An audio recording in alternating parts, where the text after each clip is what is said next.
Hello, hello. Hello, hello. Testing, testing, testing. I think we're good. Testing, testing, testing. Yep, cool. Don't know why my settings reset, but howdy, folks. Whoa, background. Funny. Well, not as funny as this. Huh. No, just kidding. But anyway, here we are, folks. How we doing?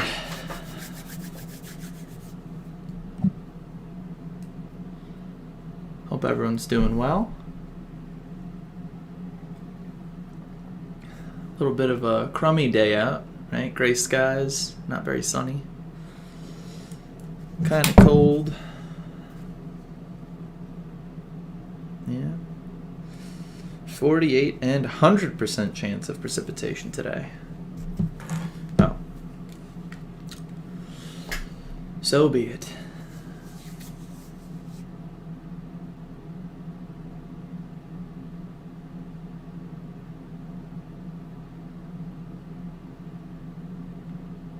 Can you guys hear me all right?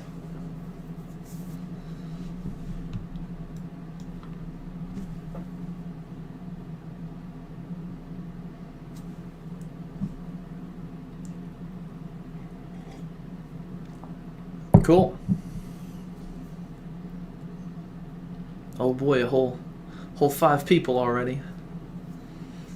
I've noticed that a lot of people tune in afterwards these things air, so I guess recording them is the best way to go, but there's certainly a lot of you that stick around whenever I post these.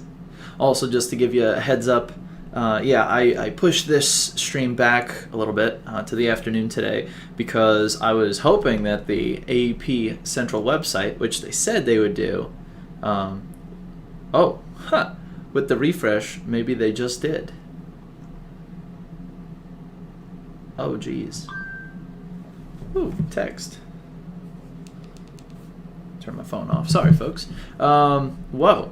It seems like they just did something. I was hoping for something like this, so I guess we're going to look at this together. So, view the schedule. Let's do that. So, if we're looking at the schedule for when the primary exam dates are, your primary exam date is going to be May 18th. That is when it's going on for us at 4 p.m. for environmental science. So that is the official, I guess literally just released day and time for the test. So again, May 18th, environmental science, and that is going to be at 4 p.m. So if you have a calendar, something like that at home, make sure to mark that down. Still gives us plenty of time to get you guys finished with the content and do a whole bunch of practice. But there is the makeup exam dates, which I guess, I don't know what they mean by makeup. But let's see when that is. So I'm not sure. I guess the primary means that we're most likely taking it on that date. This looks like it's in June. And the June is going to be, looking for it. Environmental science, that would be June 3rd. So that's at 2. I'm not sure what they mean by makeup. Again, I think that you guys are most likely going to be taking it on that May 18th date. But we'll have to take a look and see what they mean by that. It might also be something by school. Anyway, this is new stuff, so let's see what it says. Students were eager to take the test. All right. Content is still fresh. Before exam day in late April, we'll provide AP students and educators with information on how to access the testing system on test day and video demonstrations so that students can familiarize themselves with the system. I'm sure that that's something you're all kind of confused about, right? It's an online test. How do you really sign in and sign up? Get information, blah, blah, blah. All right, so it seems like they've done a pretty thorough job of all these different questions that we might, be looking at. AP coordinators, that's not me. All right, and then this is resources. But you guys already kind of know this. AP classroom and whatnot. So I guess they didn't say everything that I was hoping that they would come out with and say, but I guess they got to start. Oh, maybe this is specific for exams. Here we go. Let's look at this. So, AP Environmental Science, if we open this up, the exam date, exam timing. Okay, this is interesting. So, exam timing. Students will have 25 minutes to read and respond to question 1, and then 5 minutes to upload their response. It's interesting. After uploading the response to question 1, students will have 15 minutes to respond to question 2, with 5 additional minutes to upload their response to question 2. Once their response to question 1 has been submitted, they cannot go back. All right, so you're getting, for this, they're specifically saying there's 2 questions. Oh, this is good stuff here. All right, so 60% of it comes from the one with more time. That makes sense. And, here we go. I guess we were right. Design and investigation. There you go. Experimental design. So, question 1 presents students with an authentic environmental scenario accompanied by either a model, visual representation, or quantitative data, and may assess students' ability to describe and or explain environmental concepts, processes, or other, and models presented in written format, analyze visual representations or data, analyze research studies that test environmental principles, describe environmental problems and or potential responses. Okay, so that's the first part. Second part, question 2, presents students with an authentic environmental scenario accompanied by either a model, visual representation, or quantitative data, and may assist students' ability to describe and or explain environmental concepts, processes, and models, analyze visual representations or data, propose or justify solutions. So chapters 1 through 7, they've got the date. All right, so from this, it seems, like it's mostly explaining, describing, that kind of thing. And like they said, it's open book, so you need to be able to take the dots that they give you and connect them coherently. One thing that I'm not seeing, and it might be hidden kind of in the words, analyze data, right? It doesn't seem like math is, it doesn't say calculate. It says describe, analyze, propose, describe, analyze. So right here up front, and I'll get back to you on this after I talk a little bit to my Facebook group. It doesn't seem like they're asking for any type of math. I mean, they'll give you data and they want you to analyze it, but that doesn't necessarily mean calculate. It doesn't say that explicitly. So that's interesting. And it's also interesting that it's 25 minutes and 15 minutes. So one will be an obviously longer prompt, the other one will be a little bit shorter. So that's the test, which again I think is pretty interesting. You guys have any questions so far? I mean, this literally, as the refresh happened, you saw what my screen looked like before. I haven't gotten a chance to read over this, but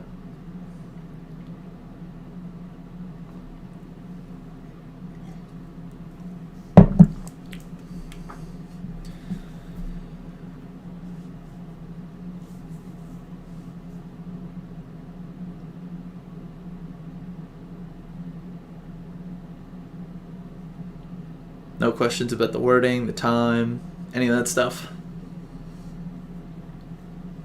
Again, the first date, it says exam date, I guess, which is, they pushed it back far enough. I mean, this is, let's see, that's the 18th. Our original date was the 6th. So you guys got an extra 12 days, I guess, if you want to look at it that way, silver lining. So I guess maybe that's what they're saying. Instead of just like you can pick a date, maybe it's more like they pushed it back and they feel like this is a fair date unless you have some kind of very odd circumstances. But I'll get back to you on that as well in terms of which test date our school is going with, or how this works for you. I'm sure there will be a lot of questions coming up from what they posted. Anything, folks?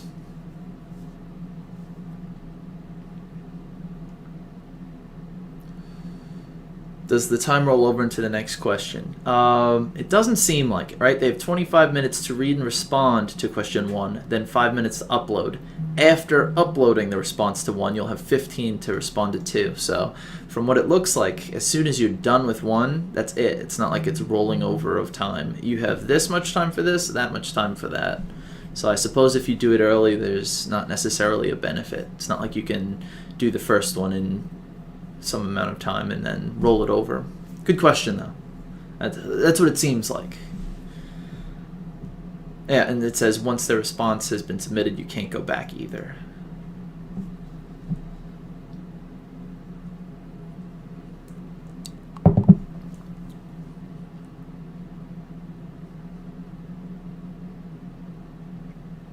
Anything else, folks?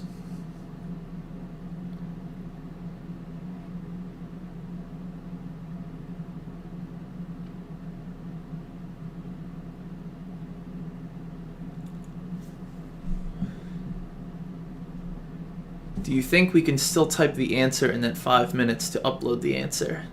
Oh, that's a good question, Tiffany.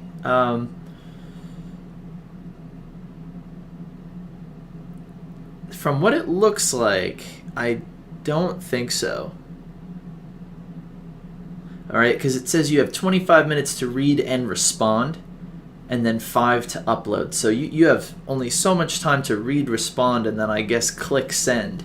Well, they probably lock you out of writing however they're working it. So, no, I think the 25 is a hard cap. Is it a pass, fail, or a number grade? Since they're doing the exam weight as a 60-40, I imagine that they're still going with the traditional 1 through 5 scale. They didn't, unless I skipped it, I didn't see anything about the grading itself. Hold on. Taking the exams. About exam scoring. As usual, students' work will be scored by our network of college, faculty, and AP readers and will be reported on a 1 to 5 scale. So definitely still the 1 to 5.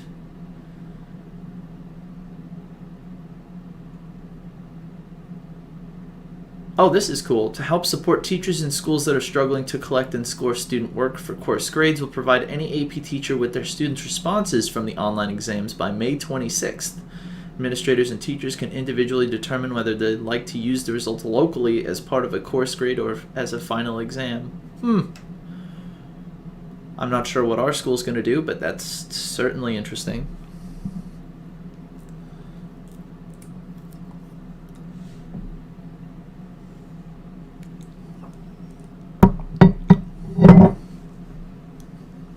Sorry if that was loud. Just realized I'm putting my mug down by the mic. I should probably put it down over there. All right. Any other questions before we get started? This is definitely some interesting information, I think. Well, anyway. I guess here we go. Filming. Yeah. Yeah, bye. Pause it. Nope.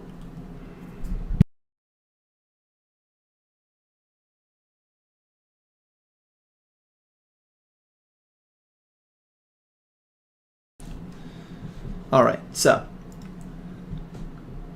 here we go, folks. So we had left off with talking about this, right? Okay, so solar, wind, geothermal, and hydrogen. That is where we left off. So the energy of the sun can be captured directly, and that is true. We can use solar panels all over the place, but the issue is, or a fact is, that not every single place is going to get as much sunlight as every other place. So you have to be conscious of this, knowing if you're going to be putting up these solar panels that there are, like in the dark red, you can see some spots are really good at collecting strong solar radiation. You're going to... Oh, what happened to the stream? Oh, I think we're good. Let me know if it went down. Something looks weird on my end. Anyway, so different places have variations, right? And think about this too, right? That as you go to different places on Earth, the sun is at different altitudes in the sky. So the further south you go, until you hit the equator, the more direct the sunlight will be. We talked about this when we were talking about climate, right? So if you are going more towards the south, chances are you'll get more energy, more direct sunlight hitting these different panels, and so that will make a higher amount of energy that you can capture within each area that panel takes up. So definitely something to remember, because when we get into the finances of how these things work, that's definitely part of the debate, but we'll get to that in a moment. So active solar energy. Last time we met, we were talking about passive solar energy, which is using different techniques to build your house that passively will work with the sun being at different altitudes, heating or cooling your house. And so that was passive. Active actually utilizes some energy and technology in order to capture sunlight. So this is different. This is like the solar panels versus just using like an overhang on your house. So these technologies employ things like solar water heating, the photovoltaic, that's the solar panels, or solar cells. And they are going to be, again, they are technological. There is something going on with a pump or with these different panes, essentially, of glass. You've seen the solar panels. And these are going to be collecting the energy, but we need something to help them do that. So here is a little bit of a fuzzy picture, but I like the coloration, and it's similar to what you have in your textbook. This would be like the water pump, where you've got water that actually goes up to the roof. It gets warmed up by the solar energy, and then you can see on the other side it's being pumped through and it's coming in hot. So this is using a little bit of technology through the pump and then getting it to heat up from the sun and then come back down where it is held in a storage tank. So this is one way to get hot water rather than just using traditionally like, a burner, burning oil and getting your water to heat up that way. And then here are the solar panels that sometimes people put on their houses. It's also a good thing to remember that you need to place these in specific positions. If you put your solar panels facing north, you'd be getting very, very little, right? You would be not really achieving what you're trying to get, because our sun in the northern hemisphere is to the south, right? It's in the southern sky most of the day, unless it's in the morning or the evening. But your solar panels need to be facing in a specific direction, and so you'll see houses only have them maybe on the back of the roof or on the front. Depends on which way is best for capturing the most direct sunlight. So the benefits: generating hot water or electricity without producing CO2 or polluting the air or water during operation, so they're totally clean while they're working. Producing electricity on hot summer days when demand for electricity is high. Right? Everybody's running their air conditioning, so if you're getting a lot of energy to run that, it's definitely lowering that demand. And we were talking about that last time with peak demand, right? That factories need to be accounting for all this extra energy that might be taken at any time, and that can get really, really big, especially in summer when everybody's home on a really hot day. They're all using their AC, they're on their computers, they're on all sorts of technology. We're using a lot of energy to do all these things. So if you can lower that demand a little bit by producing it the most energy on these hot days with the sun itself, it's helping out a lot. Producing electricity during peak demand hours helps reduce the load, essentially.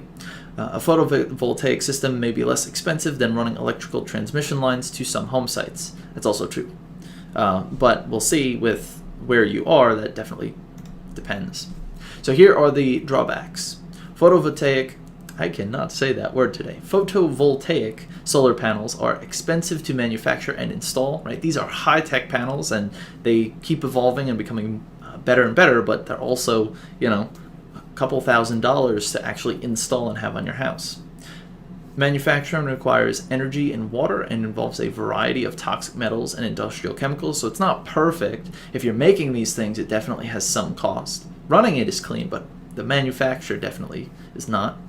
There are environmental costs associated with the batteries for systems that use batteries for energy storage. That's another thing that actually isn't necessarily listed here, is that these work during the day, but during night you need to have these large batteries that contain, again, some different things that aren't necessarily best. And that is going to, well, again, not be the best, since batteries have a lot of different things that they need in order to operate. They can be toxic. What do you do when the batteries expire? And it goes on and on and on. But definitely, it's hard to capture enough energy to keep things running in the dark. We don't have the best batteries in the world yet. We don't have the best batteries that we could have, is what I mean to say.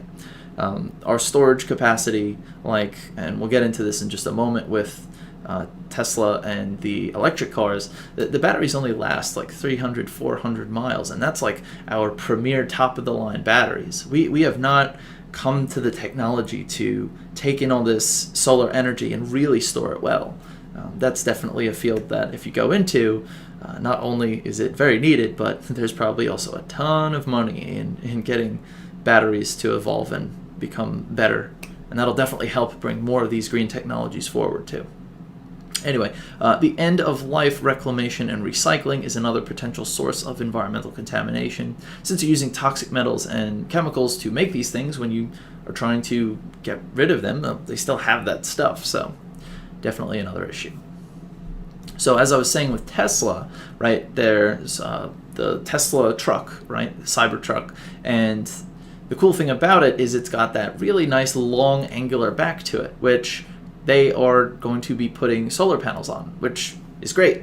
Most cars don't have that long roof, so the amount of space on it would be really small. Putting a solar panel would give them, I don't know, a mile or two or something like that. It wouldn't be very good.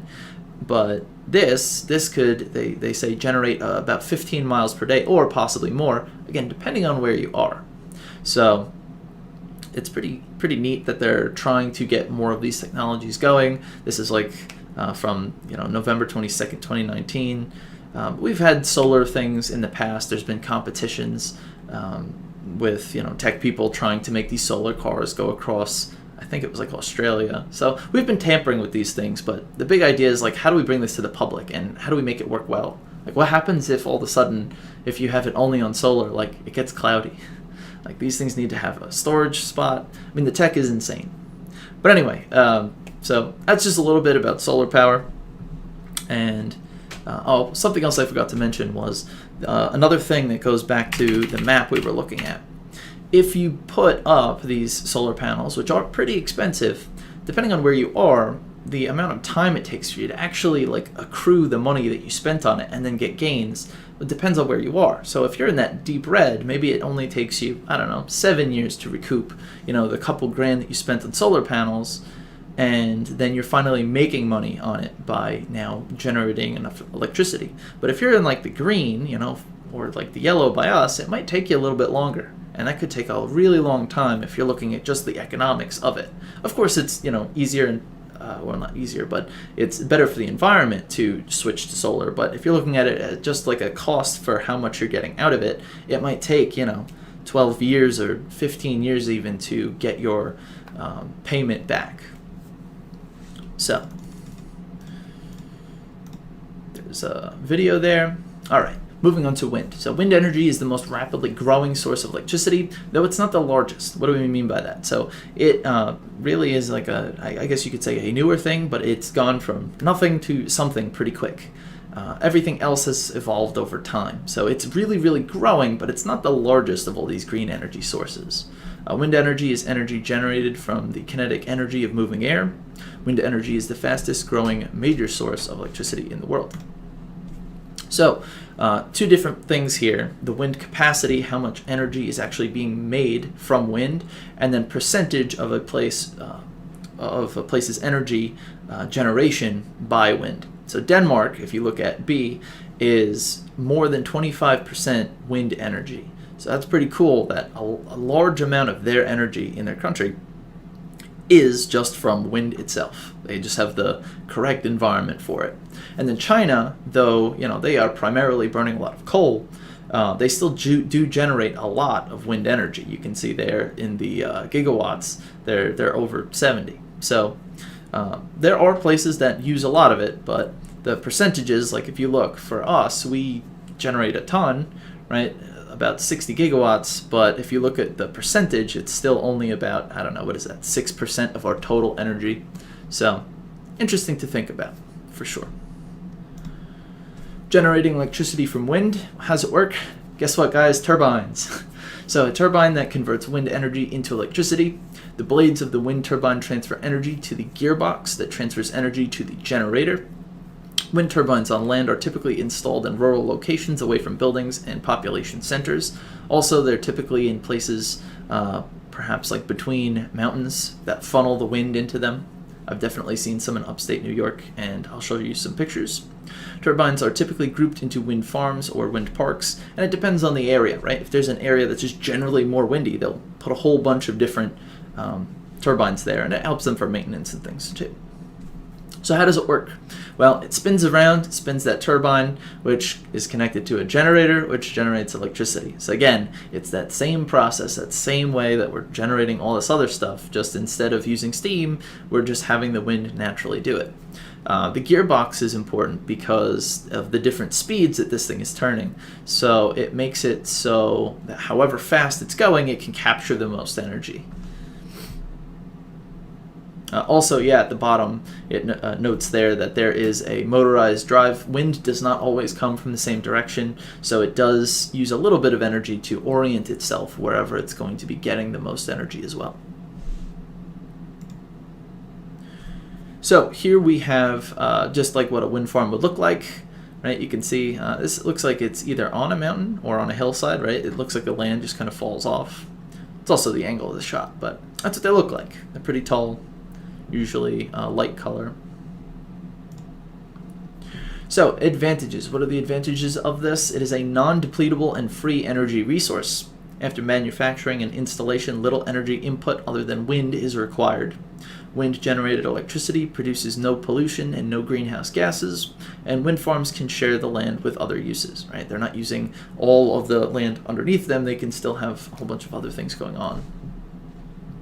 So in terms of space, like with a solar area, that is going to be just used for solar panels. But because the wind farms are tall, or they're just these poles with these tall things up there, you can still do things around them. So I guess it's better for spatial requirements. Disadvantages, though. Most off-grid residential wind energy systems rely on batteries to store. Again, batteries are the crux of all these things. If batteries were good, this would be really easy for us. Wind turbines can be noisy and unattractive. They also have that flashing light sometimes as they go around, and some people get really bothered by that. I'm sure you've probably seen that where there's a light and there's a ceiling fan, and you can just see that flicker. So some people don't care about that at all, and some people are very keen to stay away from that. It gives them like a headache.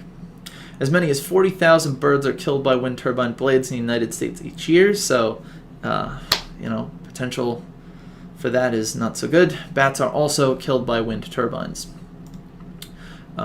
So they're not always on land, though, and here I thought this was interesting. This was a project overview that was put out for an idea that they would put these deep water wind energy or wind turbines out between Mass and Long Island, and they would just have this massive wind farm that existed out there.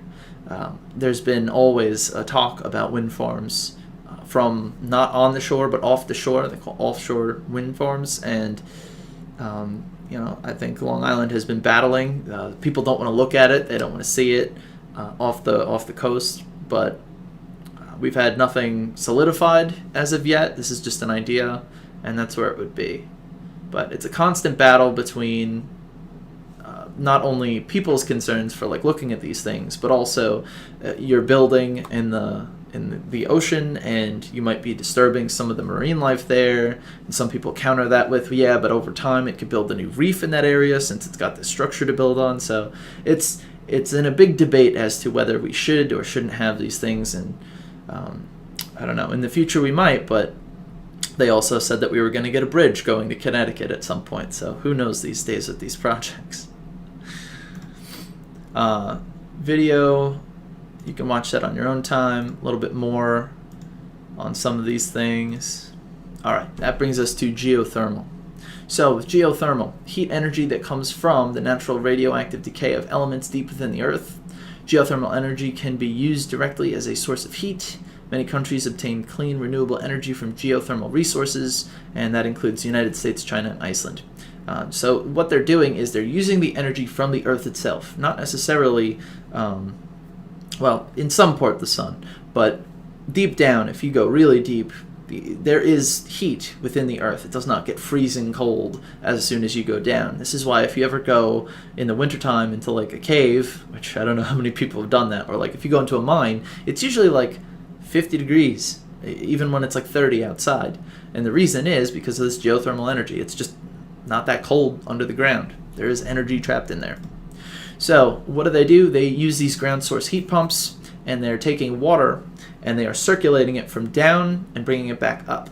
Now this is really cool because it regulates the temperature to be somewhere around 50. So when it's really cold out, it acts as heat because it's bringing warmer water up to the surface. And when it's really hot outside, it's bringing 50 up, so it's cooling. So it's both a heat and a thing to cool, which is pretty awesome. So ground source heat pumps, here's how it works. 1. The compressor, the circulating fluid, is compressed to form a hot gas. Heat is given off into the house from the heat exchanger as the gas cools to form a liquid. As the fluid expands and cools, it becomes a gas that is much cooler than the ground through which it will move. The warmer ground heats the cool fluid, which cycles through buried tubing. Right? This is that tubing going into the earth. Thus, heat from the ground is essentially pumped into the building. So that's what's going on. You're getting heat that's blown out into the building, it cools off, then that cool stuff comes back down, collects more heat, and so on and so forth. So, pretty neat way to get your heating for a building. That does then bring us to hydrogen. So you've got these fuel cells. It was more of a hot topic, I think, a couple of years ago, but using fuel cells specifically in cars has been a big discussion, right? So what is it? Fuel cell, an electrical chemical device that converts fuel such as hydrogen into an electrical current, and it uses a process of electrolysis, the application of an electric current to water molecules to split them into hydrogen and oxygen. So with this, what's going on is you've got these three layers. You've got the reaction layer at the top, reaction layer at the bottom, and a membrane. You've got this hydrogen atom, which through the reaction layer gets broken down into an electron and a proton. Now, if you have the proton coming through, it wants a buddy, so it's going to connect back with the electron later, and it's going to also react with this oxygen and produce water. But as it goes through this loop, this band right here of electrons is going to be, well, electricity. That's what electricity is flowing electrons, right? That's the same thing going on in like a battery. So that's basically what it is. It's this flow coming from splitting the hydrogen and then having it all combine later, and then it gives off water. So again, there's no waste product here that's like carbon dioxide or anything. It's totally clean. But the big question is, are they dangerous? So hydrogen is extremely flammable, and there's always been this kind of discussion, well, oh, these fuel cells, are they gonna like explode? What if you get into a crash? You know, that stuff is really, really dangerous maybe. So it's again one of these debates. Going back to Tesla and Elon Musk, he doesn't think that they have much of a future, but Toyota and Honda both are still investing in these technologies and saying, well, you know, we've been using hydrogen and carting hydrogen around all over the place for a good long time. What's the point of the oxygen then? Let's go back to that in a second. What was I saying before? We've been using that like hydrogen and shipping it all over the place, and we haven't had any like disastrous explosions. So let's read through what they've got. So hydrogen molecules are split into protons and electrons. Protons move across the membrane. Electrons take an alternate route. Oxygen molecules are split and combined with protons and electrons to form water. So I think it's the way that you capture and you force these protons and electrons to move by latching onto the oxygen. That's what it seems to be. Like that's the I think that's the thing that's bringing them to the other side. Let me look for a second. Good question, by the way, Sarah. Yeah, let me just look up 1 second.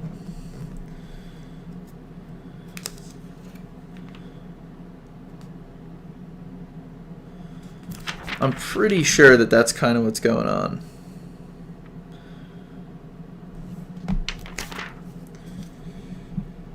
There's a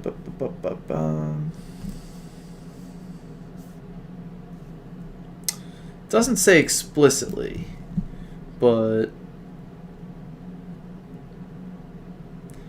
in a fuel cell vehicle, hydrogen is the fuel that reacts with oxygen to produce the electricity. So yeah, it needs that oxygen to have this reaction. Right? Oxygen is brought in so that 2 and 3 can eventually get to 4. It's just that they take an alternate route in order to do that. So yeah, you could kind of think of it like it's the thing that's making them go across that membrane. But the electrons have to go through a different route based on what that membrane is consisting of. So don't get too caught up on the details of exactly like how that works, right? That's something that I'm sure a chemistry teacher could get way more in depth with, especially because they don't even say what that membrane is made of. They just say that there is a membrane, protons go through one channel, electrons go through a separate one, and oxygen is kind of the thing that's bringing them to that point. Yep. Cool. So, yeah, so back to what I was saying before. So fuel cells, they still do have development, but the other thing that is a little bit on the downside is that the fuel cells are, because they're not super widespread in use, they're pretty expensive. So I think they were saying something like currently the fill-up is something around $80 as opposed to like 50 or 60 for like a big truck if you use gasoline. So definitely it's a little bit higher of a cost. There are some programs like, hey, if you buy this fuel cell car, we'll pay for your gas for like 3 years, kind of a deal. I saw a couple different things that they're doing to try and promote it, but definitely there's a few things in there that they're tampering with. They're trying to get the technology to work, but as with all these things, there's still a little bit of a debate as to whether that is the future or not. That brings us to the last part, which is just like renewability and what are we doing to finally get to our endpoint, right? What is our future of energy? So our energy future depends on efficiency, conservation, and the development of renewable and non-renewable. No single energy can replace non-renewable energy resources in a way that is completely renewable, non-polluting, and free of impacts on the environment.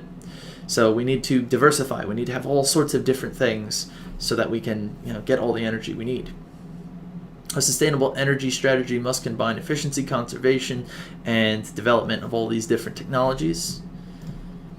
And a sustainable energy strategy must consider the cost, benefits, and limitations of each energy source, right? And that's what we just did for this whole chapter, is look at all the positives, all the negatives, throw them on the table, and like really figure out kind of which one might be good for different areas. Like upstate New York has all these wind farms, but they're not using too many solar panels.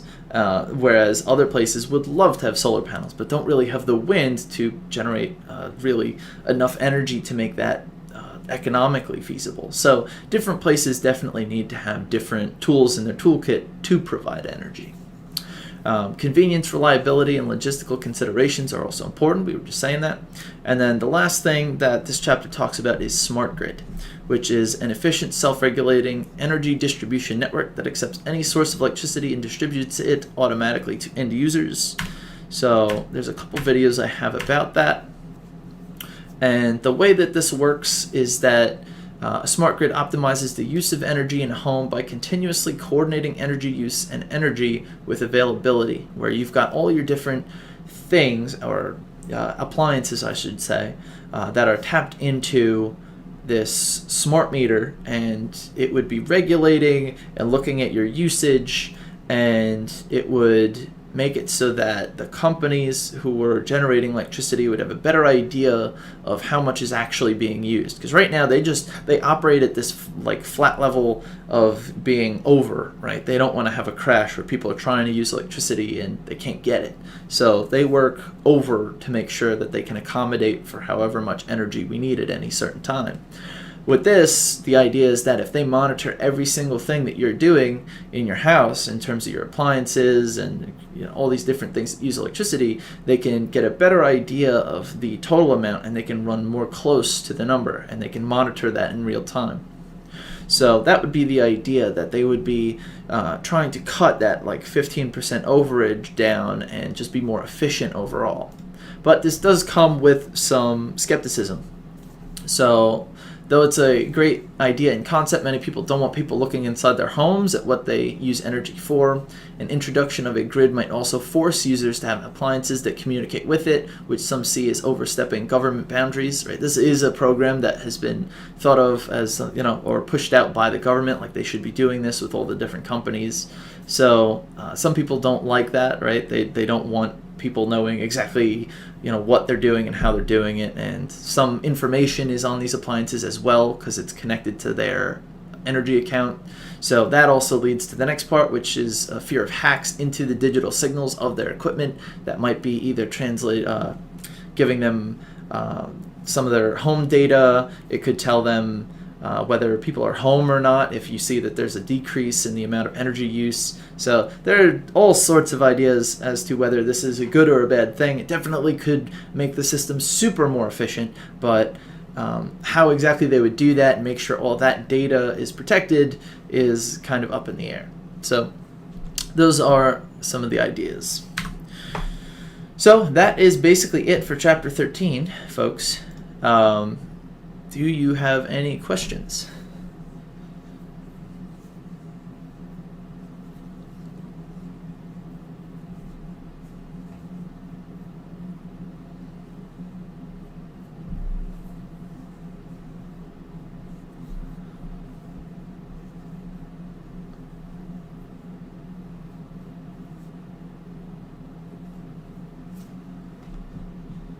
Any questions at all?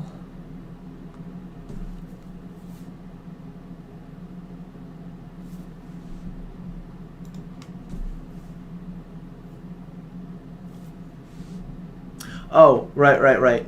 So is it solar? So if you go back to the ground source heat pump, if you're using this, yeah, so the ground source heat pump is technically solar energy, right? It's a combination. The deeper down that you go with those geothermal, like if you've got it going down a couple 100 feet or something like that, that's definitely going to start tapping into the actual ground energy from radioactive decay. But if you've got one that's pretty shallow like this is certainly going to be the heat coming from solar energy. Yeah. That's what this slide was trying to say, right? Although heat tapped by ground source heat pumps is often informally referred to as geothermal, it comes from solar. Yeah.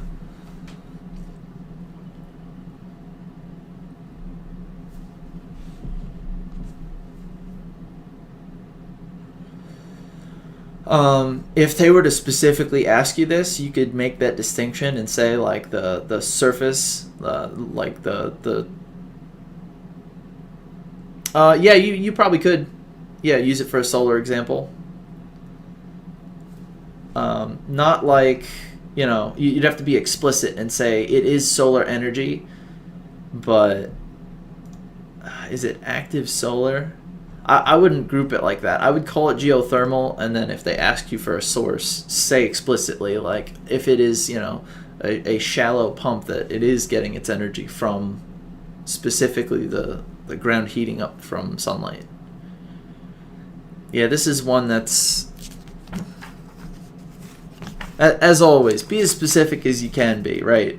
They call it geothermal, but if they asked you specifically where the energy came from for geothermal, you could make that distinction in your argument, I think.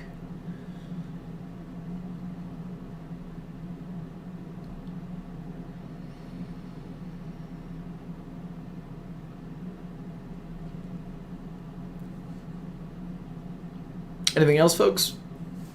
Questions about the test? Questions about anything in chapter 13? Pretty big chapter. A lot of different topics, but they're all covered in a very short, like 2 pages, so it's kind of dense. Oh, what's moving the pump? So, just pressure. Just how do you pump anything, right? You need there to be some kind of thing creating flow. So, what does it show in the picture? Oh, yeah, some form of energy has to move it, right? Depending on where you are. What does it show here? You've got a compressor. Yeah, the compressor is the thing, and then it pushes it through. So it makes it all tight, which increases its heat, and then it expands it back out. Yeah. But yeah, the energy for that is definitely coming from some energy source. Something has to be moving that liquid around.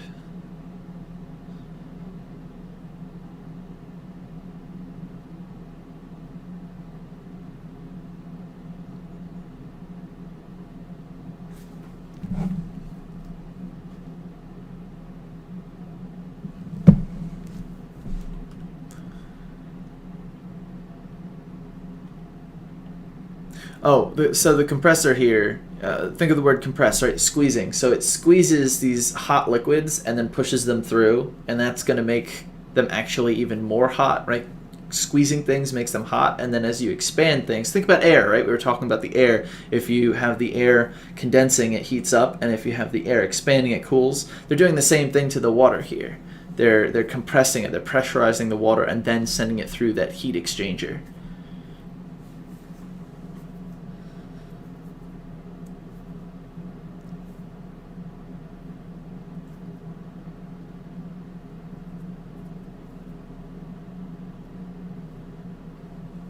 Also, by letting it expand like that, it's more prone to, yeah, the pressure also moves it along.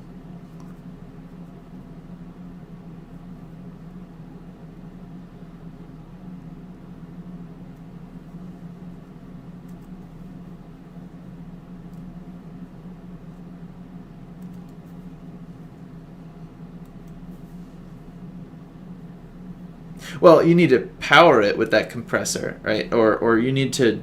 It doesn't just work on its own, right? And it could be any form of energy that's powering that compressor.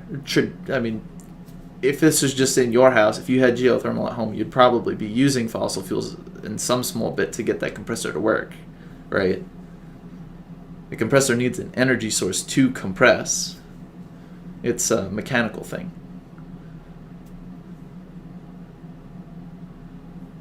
Yeah.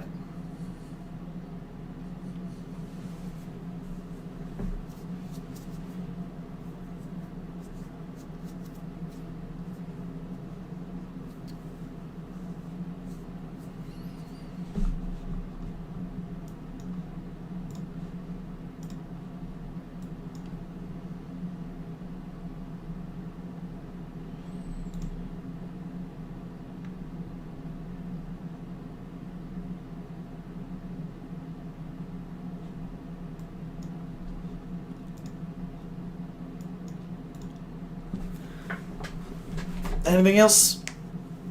Happy to hang out for like another minute.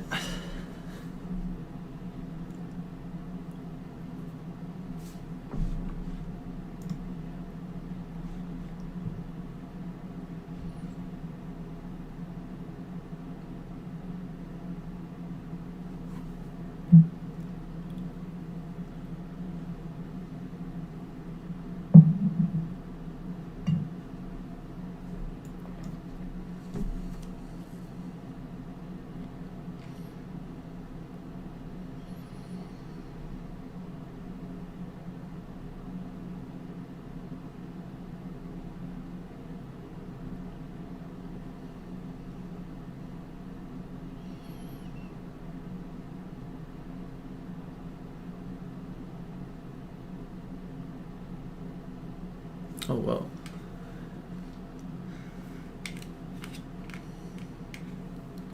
All right, folks. Well, if there's no more questions, I'm just going to throw this out there. I'm going to be posting an FRQ that I would like you guys to have done by Monday. We're going to go over it after we do some notes on Chapter 15, so be on the lookout. I'll probably have that up. I'm going to put it in a form that you guys can submit it. I want it as an actual assignment. Don't worry too much. I mean, the rubric is out there. I don't want you to do it with the rubric, but I want you to time yourself. And I do want you to submit whatever you write. So that way we can kind of work on it together, and also it gives you a little, something to do that, like, you're actually submitting to me. So I'm going to post that probably either today or tomorrow. So just be on the lookout on not Castle Learning, on Google Classroom. I'll post that out, and that'll be that until Monday. Monday we'll start with Chapter 15. We'll get into some of those concepts. Since now we have a date that we're working towards, probably stretch that out to be about a week or two. Probably more on the 2-week side, just to really spend some time looking at Chapter 15, since it covers a lot of different things and it's pretty expansive. So we'll do that. We'll practice some FRQs every week, and then that'll pretty much take us to the test. So that's all I got for you, folks.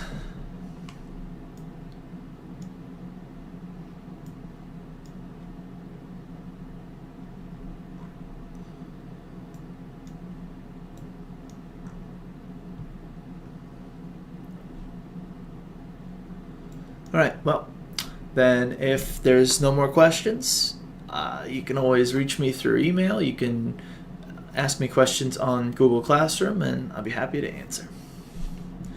With that, have a good day. Enjoy your weekend.